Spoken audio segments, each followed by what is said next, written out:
In 1616, a book called The Hermetic Romance, or The Chemical Wedding, allegorized the act of incorporation as the mysterious bonding between a royal bride and groom, referred to in the story as the sponsus and sponsa. Notice that sponsus and sponsa derive from the Latin spondere, meaning to bind oneself. The last word is important. It's not just the act of binding, but of binding oneself, pledging or promising yourself. And though rare, the root of spond does show up in some Latin-based vocabulary. Ankylosing spondylitis, for example, describes a medical condition in which the spine can fuse. The root spond is a linguistic ancestor of the word bond, as the grapheme blend of sp has morphed over time into the B sound. And this is why, in law, the term respond can mean to rebond yourself.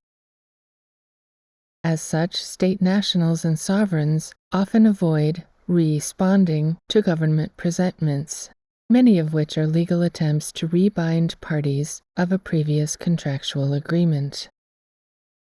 A bond binds, and the state of being bound can involve chemical links, legal obligations, and even the state of romance. The Spanish word for bride, esposa, is almost identical to the Spanish word for handcuffs. Sitting conspicuously in the word romance is the root word Roman, pointing to the Roman Catholic Church combining individual souls as pieces of the universal body of the Church. The word Catholic means universal in the sense of all-encompassing or all-enjoining. From the corporate perspective, individuals, a term originally meaning indivisible, were now seen as simply parts in a greater individual, the church body.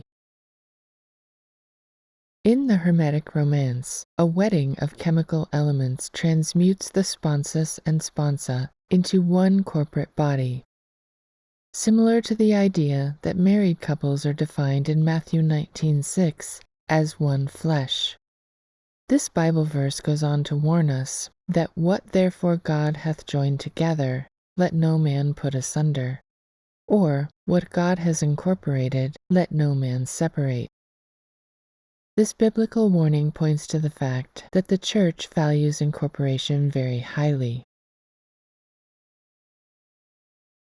Similar in many ways to the Hermetic Romance is Mary Wollstonecraft Shelley's 1818 novel Frankenstein. The story's antagonist, Victor Frankenstein's monster, is an accurate metaphor depicting the act of chemical incorporation being used to embody, to create a corporate body. The protagonist, Victor Frankenstein himself, represents the counterweight to the corporate body dead entity in the form of a natural, living man. The two play out a dualistic struggle, both in the natural world of physical reality and the jurisdictional world of legal fiction. Mary Shelley doesn't describe the method of the monster's embodiment or animation in her novel, but it's assumed to involve piecing together dead body parts, then sparking the conglomerate body to life with a lightning bolt's electromagnetic pulse. And lightning works well as a catalyst for the Hermetic Romance, especially as romantic bonds are often described as the attraction between two lovers experiencing magnetism and/or electricity. Another novel, published almost 30 years earlier by Nogueray, uses a similar character name, Vaucanson Frankenstein. And in the 1730s, a real person named Jacques de Vaucanson actually was building automatons or androids using hundreds of metal parts. His rusted gear automatons were hat-tipped in the film The Best Offer with Geoffrey Rush. We don't know if Shelley read Nogueray's book, but it is an interesting overlap involving the concept of animating the conglomerate or dead corporate entity.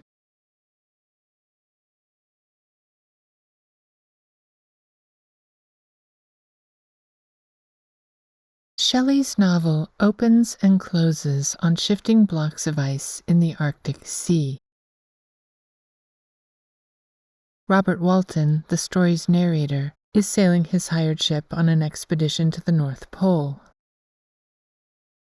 The sailors get stuck in the ice, and while they wait for their ship to break free, they spot a giant man driving a dog sled in the same northerly direction. Walton mistakenly assumes the dog sled is traversing on land, and this mistake is key to the story's subtle act of disclosure. About 2 o'clock, the mist cleared away, and we beheld, stretched out in every direction, vast and irregular plains of ice, which seemed to have no end. Some of my comrades groaned, and my own mind began to grow watchful with anxious thoughts, when a strange sight suddenly attracted our attention. We perceived a low carriage, fixed on a sledge and drawn by dogs, pass on towards the north, at the distance of 1/2 a mile. A being which had the shape of a man, but apparently of gigantic stature, sat in the sledge and guided the dogs.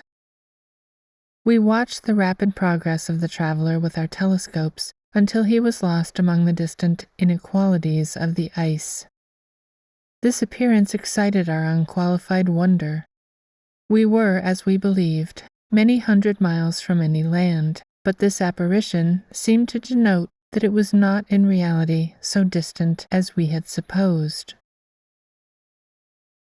The dog sled is moving on plains of ice that form a false land, in stark contradiction to the true land of rock and dirt the dog sled had recently traversed. And the true land's comparison with the false doesn't occur until the end of the novel, when we catch back up with this Arctic scene at the story's beginning. I continued with unabated fervor to traverse immense deserts until the ocean appeared at a distance and formed the utmost boundary of the horizon. Covered with ice, it was only to be distinguished from land by its superior wildness and ruggedness. I pressed on, and in 2 days arrived at a wretched hamlet on the seashore. I inquired of the inhabitants concerning the fiend, and gained accurate information. A gigantic monster, they said, had arrived the night before. He had carried off their store of winter food, and placing it in a sledge, had pursued his journey across the sea in a direction that led to no land. I exchanged my land sledge for one fashioned for the inequalities of the frozen ocean, and purchasing a plentiful stock of provisions, I departed from land.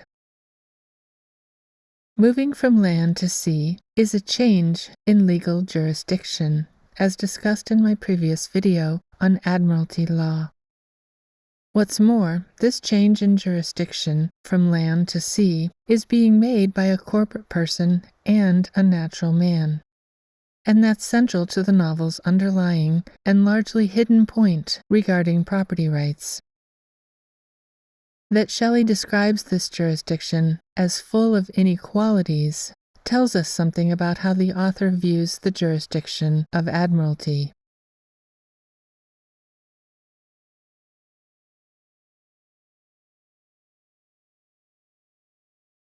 As the novel nears its end, the monster has been leading his creator, Victor Frankenstein, on a chase through Eastern Europe.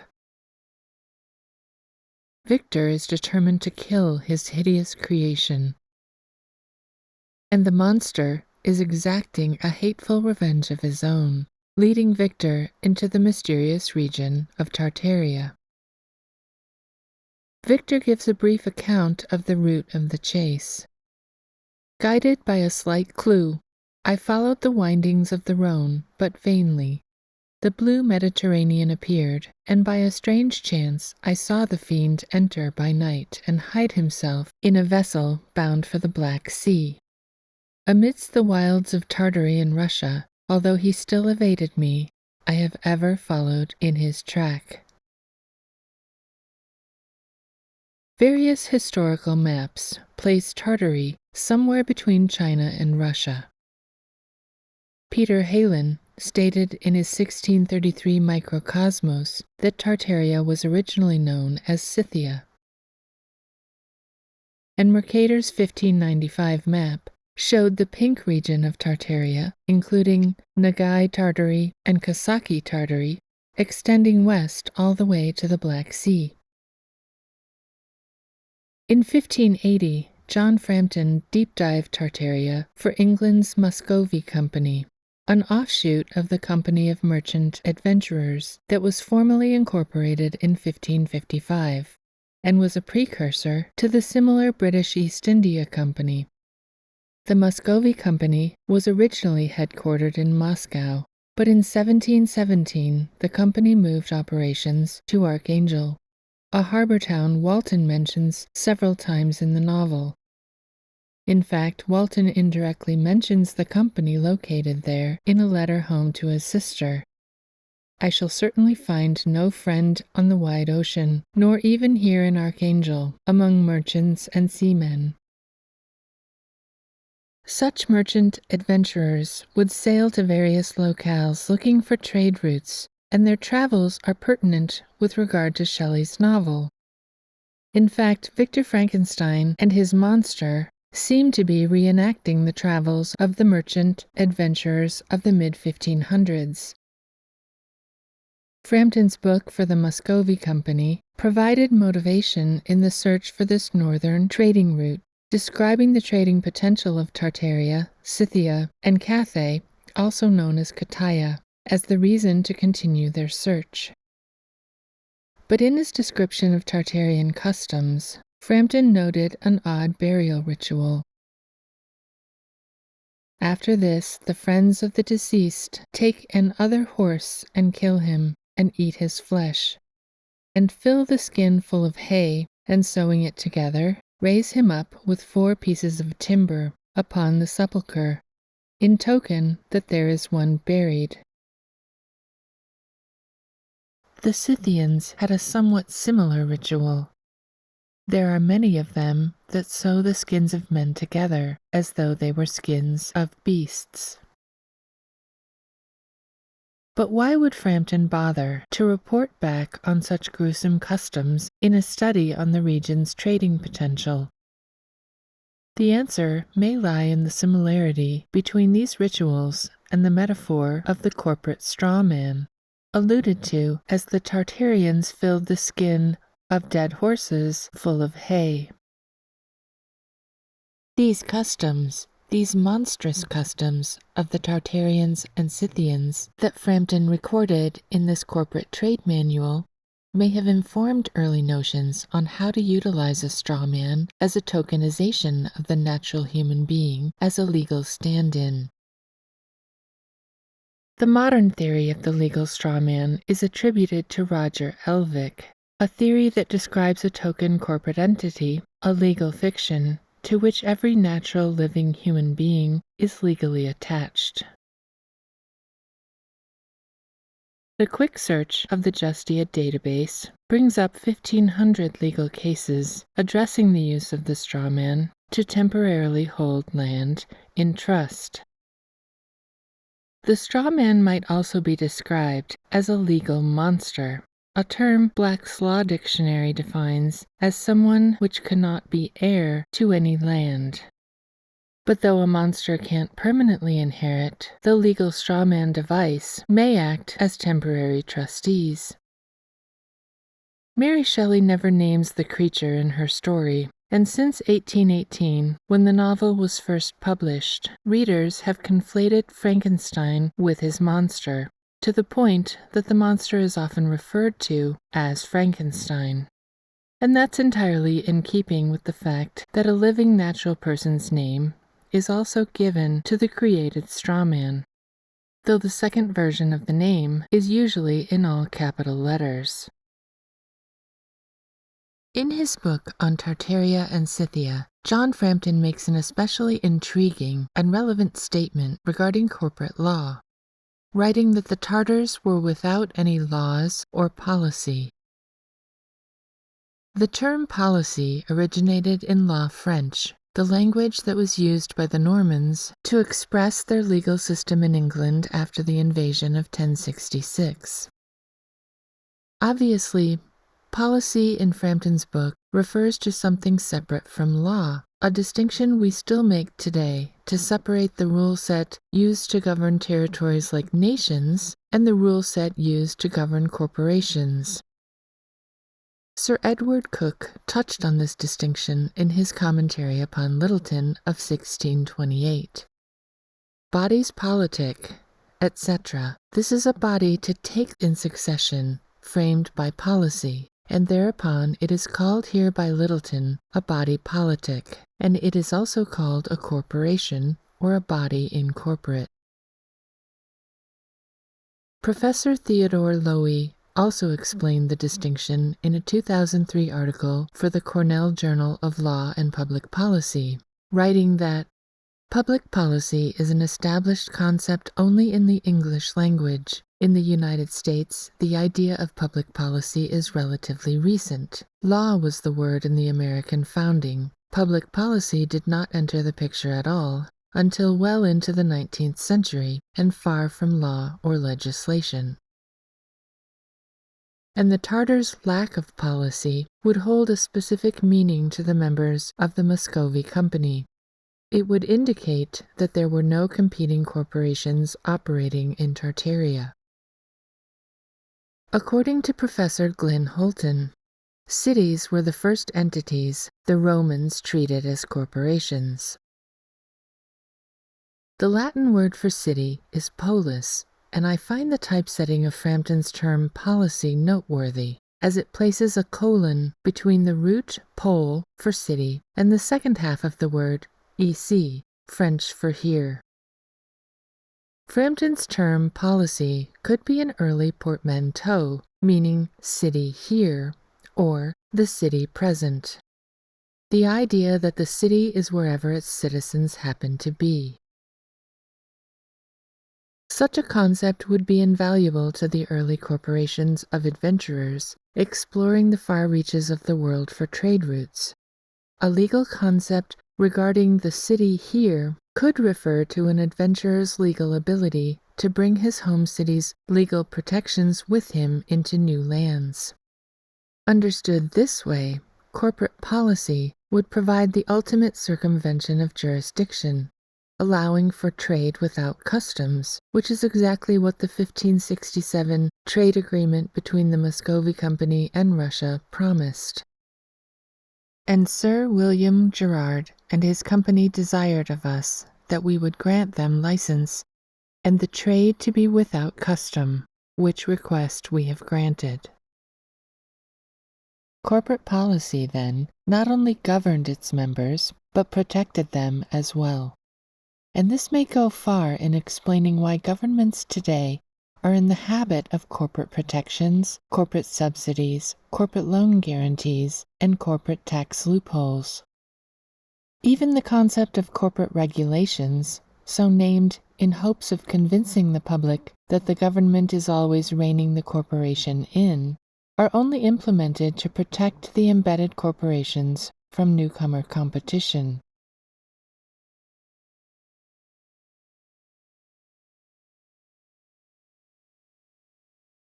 The bottom line here, the reality staring us in the face that we rarely, if ever, see, is the lack of a boundary between corporations and government. And while it may seem that governments create corporate entities through charter, it's actually the other way around. Ancient corporations created modern governments.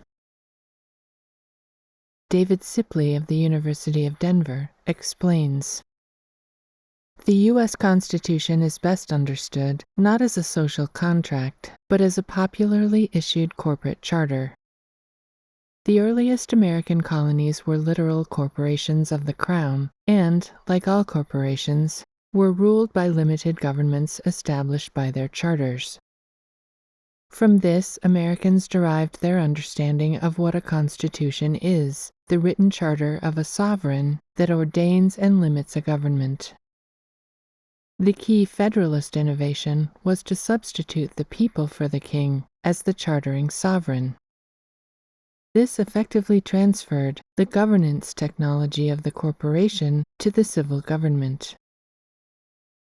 And let's repeat that so its importance isn't lost.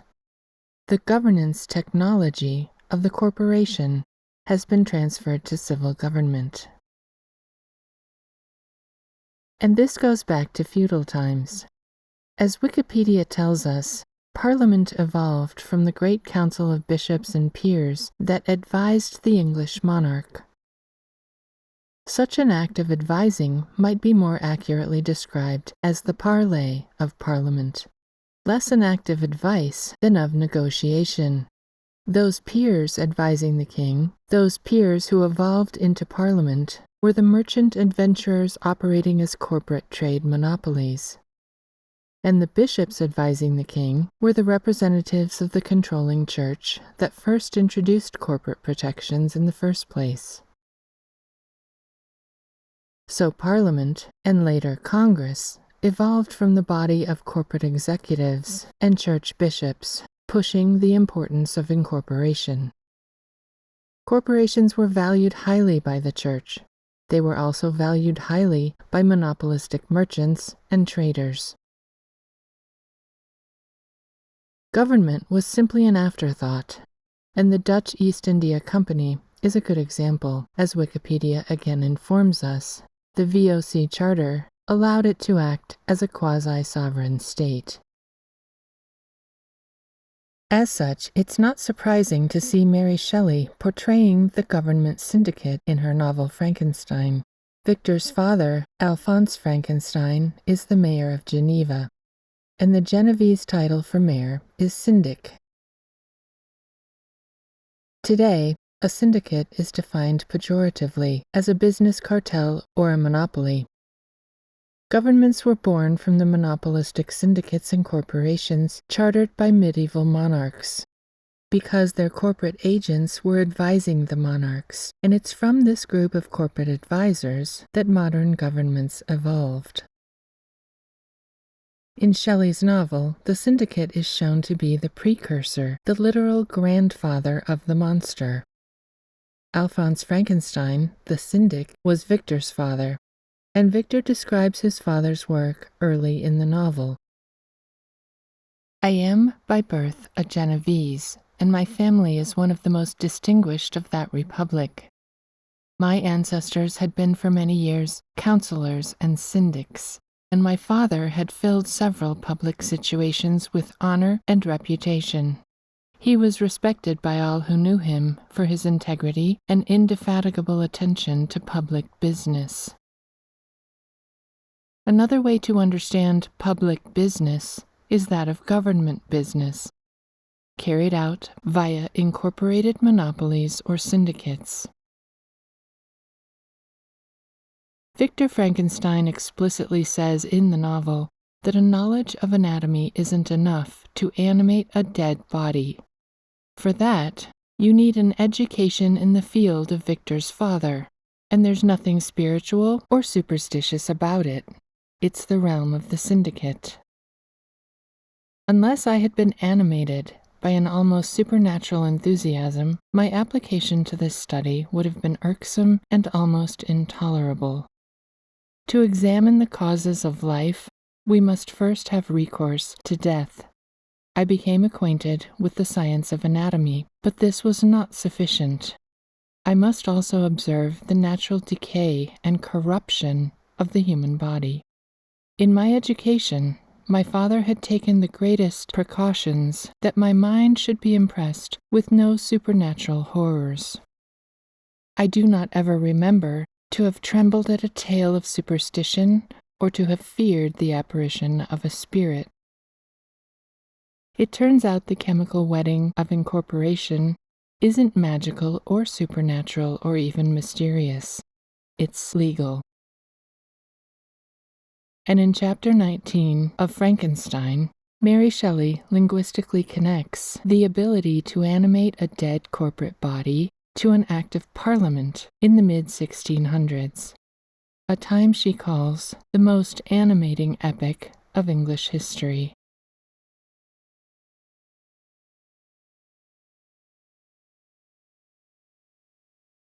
Regarding the most animating epoch of English history, Victor Frankenstein sets the stage, telling Walton.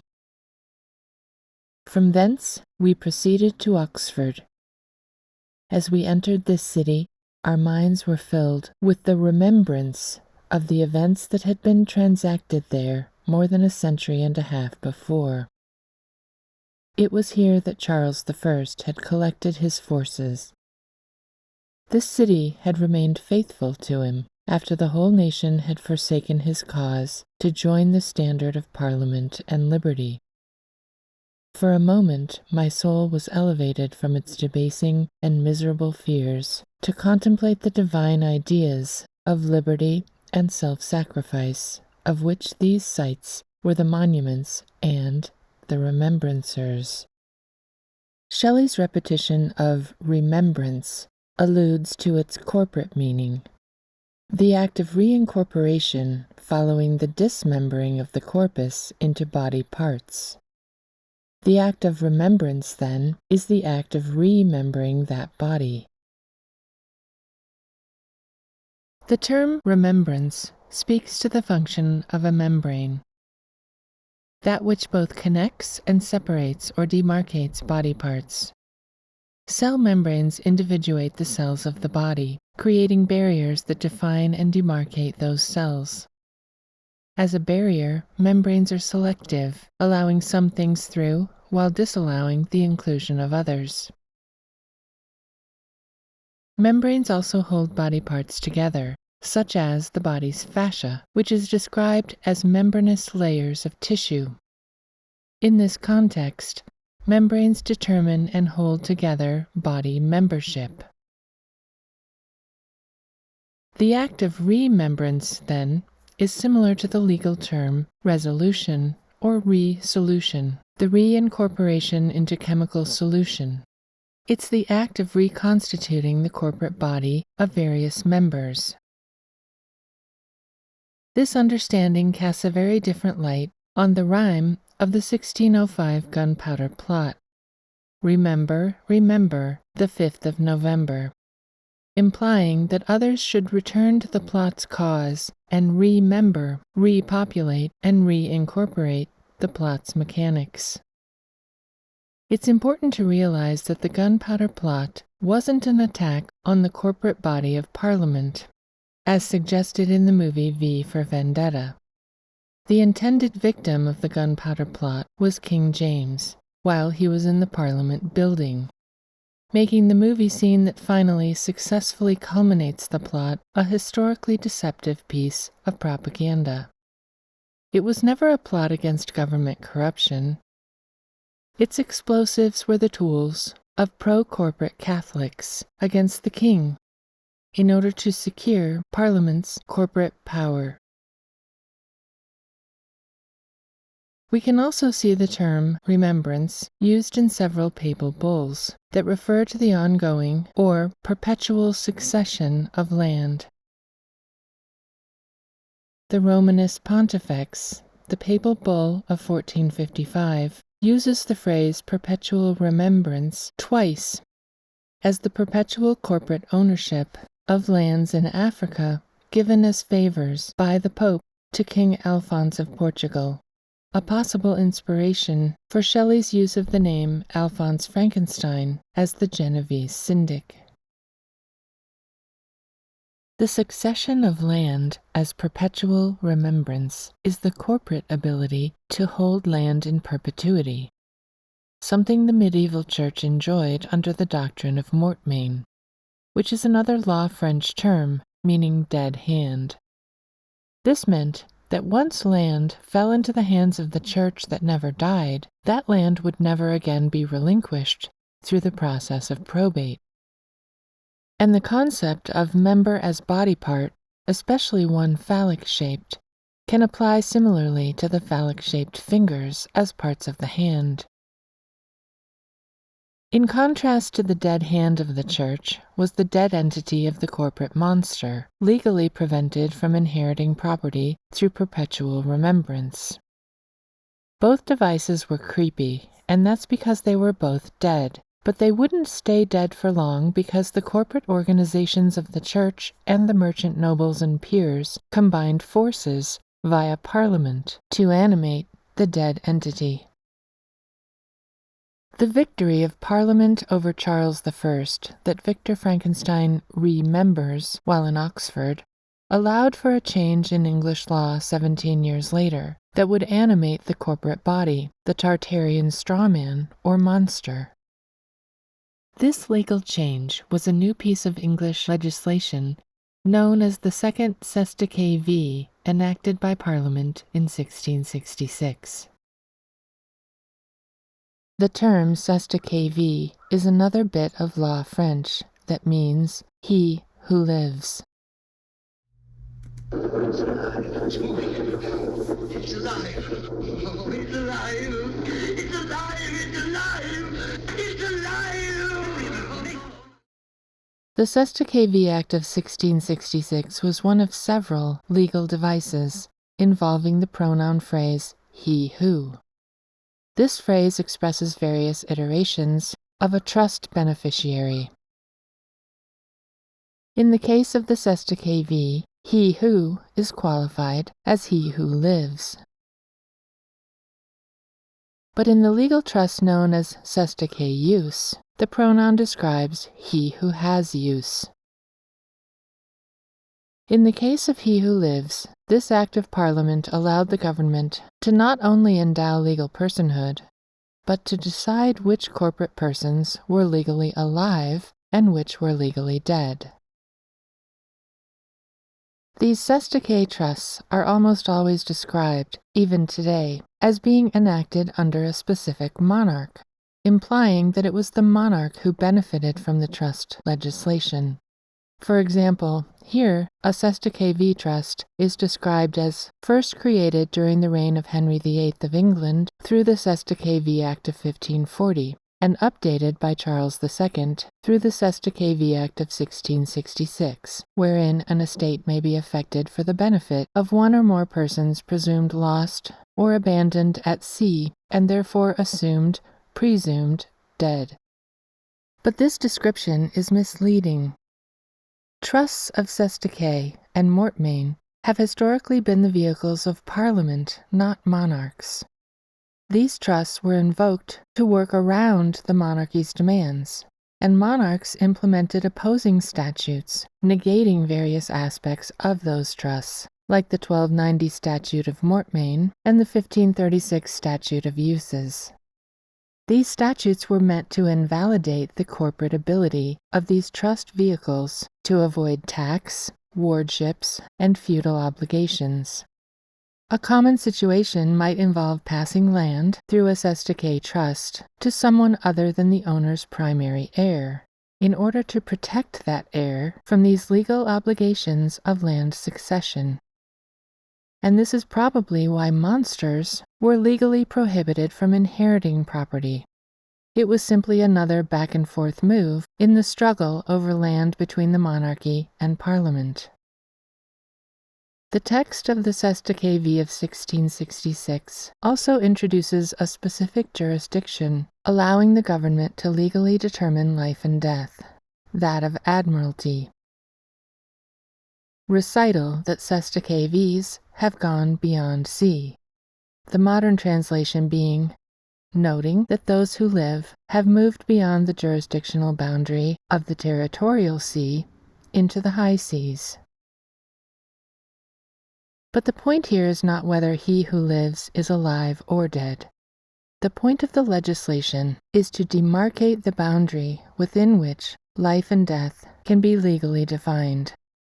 In Shelley's novel, moving onto the ice of the Arctic Ocean is a move into admiralty jurisdiction and reflects the monster's move out of the territory of Russia and into the sea-based realm in which his status as a dead entity, a straw man, or monster can now be legally changed to that of he who lives. This allowed the merchant adventurers, the ones sailing beyond sea in search of trade routes for the benefit of the state corporation, to be protected by the various corporate trusts that Parliament enacted for them. This isn't at all surprising, as Parliament was comprised of these corporate merchants and bishops of the corporate church. And so the Cestui Que Vie of 1666 animated that straw man, bringing to life the dead Tartarian horse stuffed with hay that tokenized the dead and buried natural man. But why would Mary Shelley be interested in Cestui Que trusts, or motivated to write an allegory about them? The answer is that Shelley was particularly interested in the rights of women as they pertain to property law. In A Vindication of the Rights of Woman, her mother, Mary Wollstonecraft, had written, "Hereditary property perverts the mind." As such, her daughter, Mary Shelley, was interested in the inheritance of property, especially as it pertained to women. For example, the Cestui Que Vie Act of 1540 gave the rents due a deceased wife to her husband, with no mention of rents due a deceased husband being given to the wife. And yet women were able to engage in land use as instruments of the trust protecting the owners of that land. That this corporate trust monster must finally die was clearly Shelley's point in Frankenstein, a truth even the monster himself understood. "Fear not that I shall be the instrument of future mischief. My work is nearly complete. Neither yours nor any man's death is needed to consummate the series of my being and accomplish that which must be done, but it requires my own. I shall quit your vessel on the ice raft which brought me thither, and shall seek the most northern extremity of the globe. I shall collect my funeral pile, and consume to ashes this miserable frame. I shall die. He is dead who called me into being, and when I shall be no more, the very remembrance of us both will speedily vanish. I shall ascend my funeral pile triumphantly and exult in the agony of the torturing flames. The light of that conflagration will fade away. My ashes will be swept into the sea." Shelley seems to be suggesting that the way to kill the monster is to return the corporate device to the sea, the jurisdiction from which it sprang. The monster had already returned Frankenstein's original papers, detailing the creation of the corporate body. Now it was his mission to destroy the corporate body itself, the same mission Victor Frankenstein had also adopted, as he recounted to Walton at the end of the story. "I had determined, if you were going southwards, still to trust myself to the mercy of the seas, rather than abandon my purpose. The monster is eloquent and persuasive, and once his words had even power over my heart, but trust him not." So ends Mary Shelley's novel about the corporate trusts governing land that were based on the jurisdictional powers of the sea. But the fact that the monster, in the middle of the novel, had demanded a bride left the story open-ended for later writers and filmmakers to expand on it. And the modern metaphor of the Bride of Frankenstein that would come later seems fitting. Two incorporated monsters further joined in the ancient ritual of a chemical wedding, a hermetic romance. I'm grateful for any feedback. Please leave your thoughts in the comments, and thank you for watching.